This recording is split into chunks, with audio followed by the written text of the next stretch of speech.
నమస్తే welcome to garam garam వార్తలు నేను వచ్చేసిన మంచి వార్తలు పట్టుకొచ్చేసిన చలో మరి లే చేయకుండా వార్తలు చూద్దాం ముందుగాలైతే హెడ్లైన్స్ చూద్దాం బయటికి కనిపించింది బాలరాముని రూపం చేతుల పట్టుకున్నాడు బంగారు బాణం బాబు సభకు జనాలు కరువు పబ్లిక్ లా తీసుకుంటున్నాడు పరువు బిహెచ్ కాకా ఎట్లున్నది రాజకీయం ఏ ఎన్నిక జరిగినా మేము గెలుస్తాం రా బాబు కన్నీరు పెట్టుకున్న మోడీ సార్ चीजें देखता हूँ मन को इतना संतोष होता है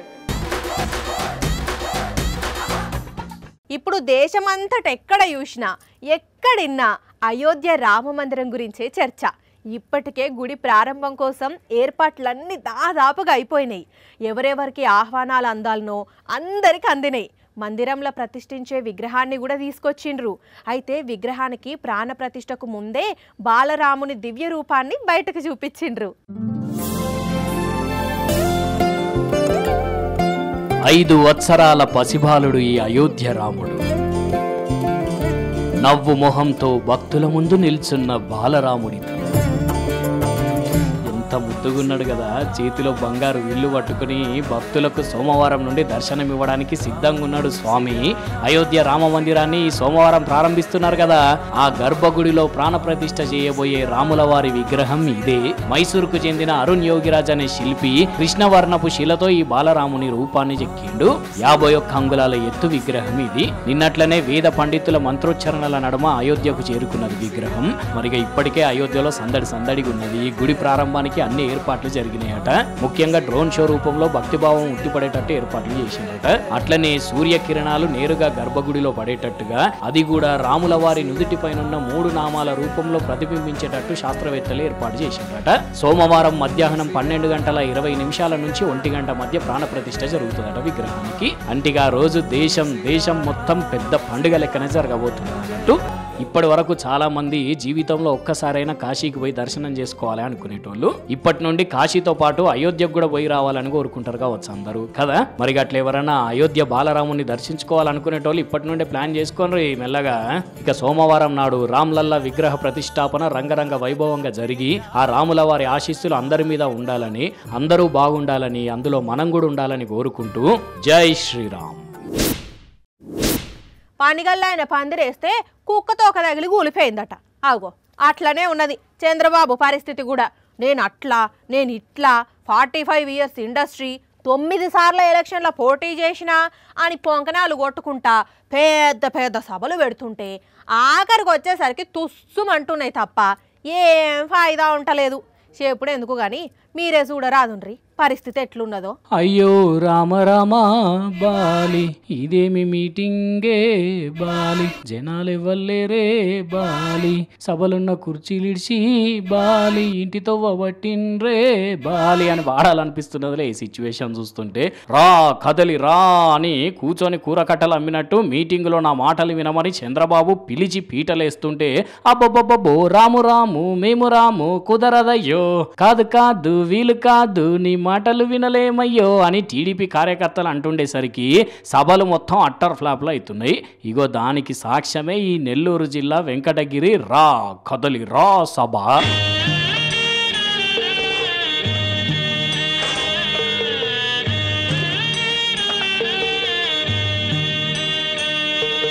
హైలైట్ విషయం ఏంటంటే వచ్చిన కొందరు జనాలైనా మిగతా టీడీపీ లీడర్లు మాట్లాడేటప్పుడు అటో ఇటో మంచిగానే కూర్చుంటున్నారట కానీ ఎప్పుడైతే చంద్రాలు మైకు పట్టబోతున్నాడు అని అనౌన్స్మెంట్ వస్తున్నదో వర్షం స్టార్ట్ అవుతుంటే చెట్ల కిందికి నీడ పట్టు కురికినట్టే బైకుల మీద పత్తాకు లేకుండా పోతున్నారట వచ్చిన వాళ్ళు ఒక్క మాటలో చెప్పాలంటే చంద్రబాబును దేకినోళ్ళే లేరట ఇంకా హైలైట్ ఏంటంటే బాబు గారు ఇచ్చే స్పీచ్లకు కొందరు టీడీపీ లీడర్లే తలకాయ పట్టుకొని ఎప్పుడు వెళ్ళిపోతాడరా నాయన అని గునుక్కుంటున్నారట ఇదివరకు అచ్చెన్నాయుడు ఎక్స్ప్రెషన్స్ కూడా చూసిందే కదా మొత్తానికైతే బాబు గుడివాడలో సభ పెడితే గూబ గుయ్యమన్నట్టు అయింది వెంకటగిరిలో సభ పెడితే ఏమీ సేతుర స్వామి ఏమీ సేతు అన్నట్టే అయ్యి జనాలు ఎవ్వరు రాక పచ్చపాటి పర్వంత పోతున్నది మరి పరిస్థితులన్నీ చూసన్నా మారతాడో మారడో ఆయన గారు తెలియదు కానీ బాబు గారి పరిస్థితి అయితే ఉరుకులాట ఉత్తసాటే అవుతున్నది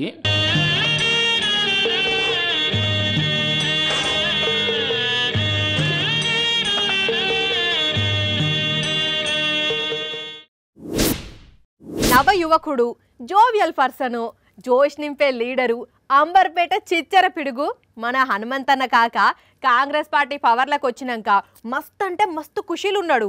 అటు ఢిల్లీ పెద్దలతోని మాట్లాడి ఇటు రాష్ట్రాల చిన్న చితక లీడర్ల మధ్య కీసులాటలు లేకుండా చూస్తే లీడర్లకు సూచనలు ఇస్తూ ఏకదం ముందుకు నడుస్తున్నాడు. చూస్తున్నాం కదా. అయితే ఇంకా వాళ్ళ పార్టీతో పాటు ప్రతిపక్ష లీడర్ల గురించి ఏం చెప్తాడో అడుగుదాం. తాత నమస్తే. అబ్బా తాతతోని మాట్లాడదామంటే సీరియస్గా పేపర్ చదువుతున్నాడు. అయ్యో అప్పుడే చదివినవానే తాత, అప్పుడే మడతేస్తున్నావు. నాకు నవ్వాలన్నా ఏడుపాలన్నా అనిపిస్తుంది. ఏహే ఏడవద్దు, నువ్వు నవ్వితేనే మస్తు మజాకుంటది. ఏ గ్రామంలో చిన్న గ్రామంలో ప్రతి దగ్గర రాజీవ్ గాంధీ ఇచ్చిన సెల్ ఉన్నది. అవునా? అంటే చంద్రబాబు సెల్ ఫోన్లు కనిపెట్టింది నిజం కాదా? వచ్చేది తప్పనిసరిగా కాంగ్రెస్ ప్రభుత్వం. ఓ తాత, మీరు పవర్లకు వచ్చి నెల రోజులు దాటుతున్నది, ఇంకా వచ్చేది కాంగ్రెస్ ప్రభుత్వం అనుడేంది? ఇండియా కూటమి తప్పనిసరిగా గెలుస్తుంది. ఓహో, దేశంలో ఇండియా కూటమి వస్తదంటున్నావా? మీ కూటమికి పిఎం అభ్యర్థి ఎవరే? Narendra Modi out, Rahul Gandhi in. అంటే ఇండియా కూటమి పిఎం అభ్యర్థి రాహుల్ గాంధీ అంటావు, అంతేనా? పొలిటికల్ గేమ్ కాదు. అవు కాక మీ పార్టీ పెద్ద లీడర్లు అయోధ్యకు పోతలేరట, మరి నువ్వు పోతున్నావానే? నా పేరే హనుమంతుడు, నాకంటే భక్తి ఎవరికి ఉన్నదిరా బాబు. అమ్మ బాబోయ్, లాజిక్లు బాగానే తీస్తుండు. అవుగాని కాక కారు పాటోళ్ళు ఇంకా కాంగ్రెస్ వాళ్ళు ఏం పని ముంగటేసుకోవట్లేదని అంటున్నారు. మీరేం సపోర్ట్ చేస్తలేరేందే? తొందర ఎందుకు? నేను తొందరపడు కాదే, గులాబీ పాటోళ్ళు అంటున్నారు. వాళ్ళు చెప్పిందే నేను అడుగుతున్నా. అరే 4 రోజులు ఆగుర్రా బాబు, 10 ఏళ్లలో మీరేం చేసిర్రు? కారు పాటోళ్ళు లోక్సభ ఎన్నికలకు రెడీ అవుతున్నారు, మరి మీరు మీటింగులు పెట్టుకుంటలేరేందే చిచ్చా? ముఖ్యమంత్రిని తిట్టిండు, నిన్ను తిట్టిన వాళ్ళని మీ పార్టీలో చేర్చుకున్నప్పుడు మీకు ఆలోచన రాలేదా? ఎవరిని తిట్టిండ్రు? ఎవరు ఏ పార్టీలో చేరిండ్రు? అసలు ఎవరి గురించి అంటున్నావే? దిగజారుడు రాజకీయాలు మీరు చేస్తున్నారు. ఓహో, అర్థమయ్యిందిలే ఎవరిని అంటున్నావో. ఇంతకు లోక్సభ ఎన్నికలు, వచ్చే సర్పంచ్ ఎన్నికలకు వ్యూహాన్ని ఎట్లా నూరిపోస్తున్నవే కార్యకర్తలకు? ప్రజలు మా వైపు చేసిర్రు. ఏ ఎన్నిక జరిగినా మేము గెలుస్తాం రా బాబు. అమ్మ బాబోయ్, కాకప్పుడే రిజల్ట్ కండ్ల ముంగట కనపడుతున్నట్టున్నది కదా, మస్తు హుషారైండు. అవు కాక నీకు కొత్త గవర్నమెంట్లా ఏందో కీలక పదవి రాబోతున్నదట, నిజమేనా? అగో అగో అగో, ముసి నవ్వులు నవ్వుతున్నాడు. అంటే గట్టి పదవే రాబోతున్నట్టున్నది. సరే మరి ఉంటనే కాక, పదవి వచ్చినాక మంచిగా మాట్లాడుకుందాం మళ్ళా. Thank you very much. చిన్నప్పుడు మనం పడ్డ కష్టాలను యాది చేసుకుంటే ఎంతో బాధ అనిపిస్తుంటుంది. ఒక్కోసారి అయితే దుఃఖం వస్తుంది, ఎంత ఆపుకున్నా కన్నీళ్ళాగానే ఆగాయి. ఇంకా ఆ కష్టాల గురించి ఎవరికన్నా చెప్తున్న టైంలోనైతే అస్సలకే కంట్రోల్ కాము కదా. సేమ్ అట్లనే ప్రధాని మోడీ సారు ఆయన చిన్నప్పటి కష్టాన్ని గుర్తు చేసుకొని కన్నీళ్లు పెట్టుకున్నాడు. मुझे भी बचपन में ऐसे घर में रहने का मौका मिला।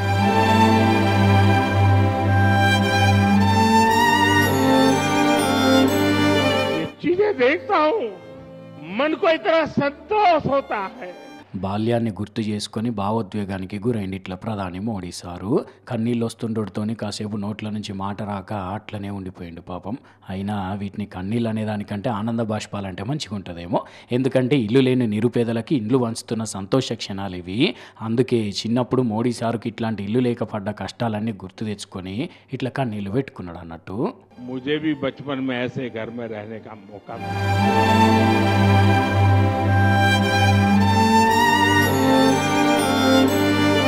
चीजें देखता हूँ, मन को इतना संतोष होता है. మహారాష్ట్ర సోలాపూర్లో 90,000 మంది నిరుపేదలకు పీఎం ఆవాస్ యోజన కింద ఇండ్లు అందజేసిండ్రు. దీంట్లో ఎక్కువ మంది సాఫ్ సఫాయి సిబ్బంది, వీధి వ్యాపారులు, ఆటో డ్రైవర్లు, బీడీ చేనేత కార్మికులే ఉన్నారట. పేదల సంక్షేమం కోసమే సర్కారు పనిచేస్తున్నది, ఇంతమందికి ఇండ్లు ఇస్తున్నందుకు తృప్తిగా ఉన్నది అని చెప్పుకొచ్చిండు మోడీ సారు. ఇప్పుడు సారు కన్నీళ్లు పెట్టుకున్న ఈ వీడియో చూసి మోడీ సారు ఎంత గ్రేటో చూడండి, ఎంత కష్టపడితే ఈ స్థాయిలో ఉన్నాడు అని కొందరు అంటుంటే, ఓ ఇట్లాంటి పర్ఫార్మెన్స్లు ఇచ్చట్లా మోడీ ఫస్ట్ ఉంటాడు అనుకుంటున్నారట ఇంకొంతమంది. తెలంగాణలో మా అక్కలకు బస్సులు ఫ్రీ పెట్టినాక సీట్లు దొరక్కుంటే తిట్టుకున్నాడు చూసినాం. ఏహే నీదా సీట్ అంటే ఏహే నీదా సీటు అని నెట్టేసుకుంటుంటే కూడా చూసినాం. ఆఖరికి జుట్టు పట్టుకొని కొట్టుకుంటుంటే కూడా చూసినాం కదా. కానీ ఈ వారం 10 రోజుల నుంచి పంచాదులు నెక్స్ట్ లెవెల్కి పోతున్నాయి. ఉల్లా చూడండి మా అక్కలు ఎంత ఘోరంగా ఎట్లా కొట్టుకున్నారో.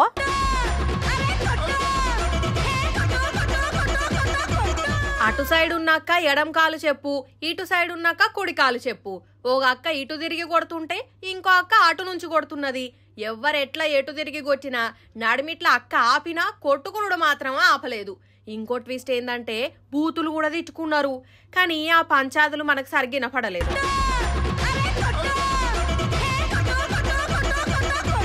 బస్సు సికింద్రాబాద్ నుంచి దుబ్బాకకు పోతుంటే తొగుట మండలం వెంకట్రావుపేట దగ్గరకు వచ్చేసరికి ఫుల్ అయింది. అంతే, ఇంతల్నే సీట్ల సర్దుబాటు జరుగుతుంటే నేను ముందుగాల ఖర్చీఫ్ వేసినా అంటే చెల్ నేను ముందుగాల ఖర్చీఫ్ వేసినా, నీకంటే ముందు స్టాపుల్నే నేను ఎక్కినా అంటే ఏహే నీకంటే ముందుగాల స్టాపుల్నే నేను ఎక్కినా అని మాటకు మాట అనుకుంటుంటే ఇద్దరి మధ్యన కోపం పెరిగి ఇంతవరకు వచ్చింది. నడుమిట్ల నిలబడ్డ ఈ అక్క పాపం అక్కకు దెబ్బలు దాకుతున్నా ఆపింది గాని వీళ్ళు మాత్రం తగ్గలేదు. అయినా అక్కలు 2-3 స్టేజీలు అయితే జనాలు దిగుతారు ఎక్కుతారు. ఎందుకక్క ఈ సీట్ల కాడ పంచాది పెట్టుకుంటారు? అవేమన్నా ఎమ్మెల్యే సీట్లా ఎంపీ సీట్లా అక్క? సంక్రాంతి పండుగకు ముందు పండగ వెళ్ళినాక కీసులాటలు అయితాయని జనాలు అన్నారు. అట్లనే అయింది పోండ్రి. మీరైతే ఇసొంటి పంచాదులు పెట్టుకోకుండ్రి అమ్మలక్కలు. ఏమంటున్నావు?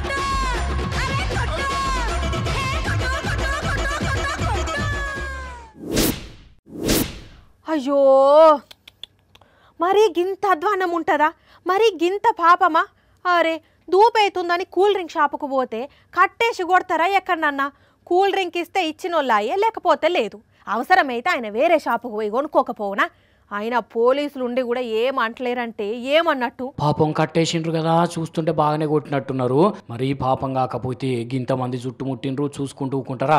ఆ షాపులను గట్టిగా అడగొద్దా అంటే అసలు విషయం తెలిస్తే ఇంకో 4 తగిలియమంటారు మీరే. ఈ మోతేవారి కూల్ డ్రింక్ షాప్లోకి పోయింది నిజమే కానీ అది కొనేదందుకు కాదు, పైసలు కొట్టేసేది అందుకట. హైదరాబాద్ ఎల్బీ నగర్లో 2 రోజుల కింద షాపులో జొరబడి 10,000 ఎత్తుకపోయిందట. అయితే మళ్ళీ అదే మార్కెట్లోకి మళ్ళీ దొంగతనానికి వచ్చేసరికి గుర్తుబట్టి దొరకబట్టి కట్టేసి ఇట్లా గట్టిగా అందుకున్నారు అన్నట్టు. తర్వాత పోలీసులకు ఫోన్ చేస్తే అత్తగారింటికి దోలుకపోయినట్టు దోలుకపోయినరు. అయినా వారి సిగ్గున్నదా కొంచెమన్నా? 2 రోజుల కిందనే దొంగతనం చేసినావు, మళ్ళీ అదే షాపులకు పోతావు, ఇంత కూడా భయం లేదు పెయ్యల చూడు. ఇక ఇప్పుడు బుద్ధి వచ్చింది కదా, ఇంకోసారి ఇట్లాంటి కథలు వాడితే కట్టేసి కొట్టుడు కాదు కండ్ల కారం పోసి కొడతారు మళ్ళా. అందుకే చక్కగా ఏదైనా పని చేసుకొని బతుకు, ఇట్లాంటి లావర్షి పనులు కాకుండా. ఏందో ఏమో ఈ నడుమ ఇట్లాంటి లఫుడ్ కాలం మోపైతున్నారు లోకం మీద. ఛే! మారుమూల ప్రాంతాలైనా కొండ ప్రాంతాలైనా లేకుంటే ఎక్కడైనా కొత్త ప్రదేశాలల్లా కొత్తగా రోడ్డు వేయాలంటే ఎంత కాదన్నా తక్కువ 3 నుంచి 6 నెలలు పక్కా టైం పడుతుంది. ఇక సగం రోడ్డు పోసినాక నిధుల విషయంలో అటు ఇటు అయ్యి కాంట్రాక్టర్ అలిగిండంటే ఏడాది పట్టినా పడుతుంది కదా. కానీ నిమిషాలల్లో రోడ్డు వేసే టెక్నాలజీ వచ్చిందుల్లా. ఇగో ఇదే కొత్తగా రోడ్డు వేసే మిషను. కొండ ప్రాంతాలలోనైనా ఇరుకు ప్రదేశాలలోనైనా ఆఖరికి బురదలనైనా నార్మల్ ప్రదేశాలలోనైనా ఎక్కడంటే అక్కడ ఏడంటే ఆడ 1 మినిట్లా ఇగో ఇంత సింపుల్గా రోడ్డు వేయొచ్చు. చూడరాదుండ్రి, చూస్తుంటే కండ్ల ముంగట ఎంత దర్జాగా రోడ్డు ఫినిషింగ్ అవుతున్నదో.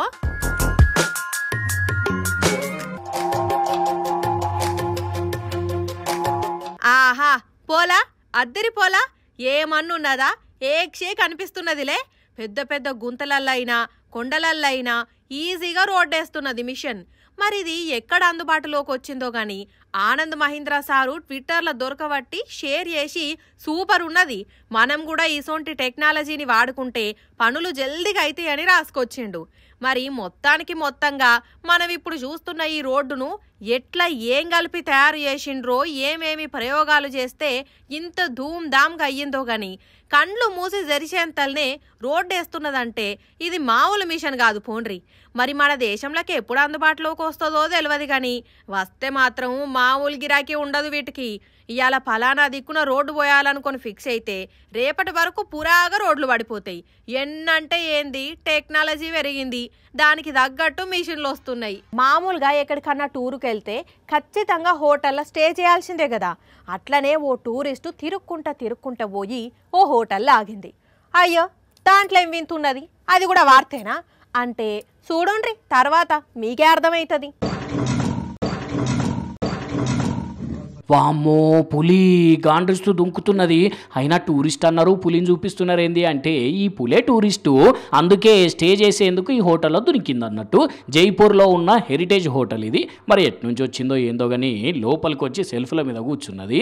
ఆయన బయట నుంచి దీన్ని చూసిన వాళ్ళు వెంటనే తలుపులేసి కిటికీలోంచి చూస్తుండేసరికి ఇదిగో ఇట్లా గాండ్రించుకుంటూ కిందికి దునికితే దాని మీద ఉన్న సామాన్లన్నీ కింద పడ్డాయి అన్నట్టు. మరి అందరి లెక్కనే నేను హోటల్కి వచ్చినా నాకెందుకు రూమ్ ఇస్తలేరని కోపం వచ్చిందో ఏం పాడో దీనికి కానీ ఇట్లా గాండ్రించింది. ఇంకా నయం ఆ రూమ్లో ఎవరు లేరు కాబట్టి సరిపోయింది, లేదంటే పులి దెబ్బకు పెద్ద పర్షాన్ కతే ఉండు. అయినా ఓ పులిదానా, నీకు హోటల్ అయినా గెస్ట్ హౌస్ అయినా అడివేనే, దాన్ని ఇడిచిపెట్టి ఇట్లా జనాల మధ్యలోకి వచ్చి దౌర్జన్యం చేద్దామని చూస్తే పట్టుకపోయి జూలేస్తారు. అప్పుడు ఆయనతో ఎక్కడికి వెళ్లకుండా అవుతావు, జాగ్రత్త. పో చక్కగా అడవిలోకి పో, అసలే మనుషులు మంచోళ్ళు గారు. అర్థమవుతుందా?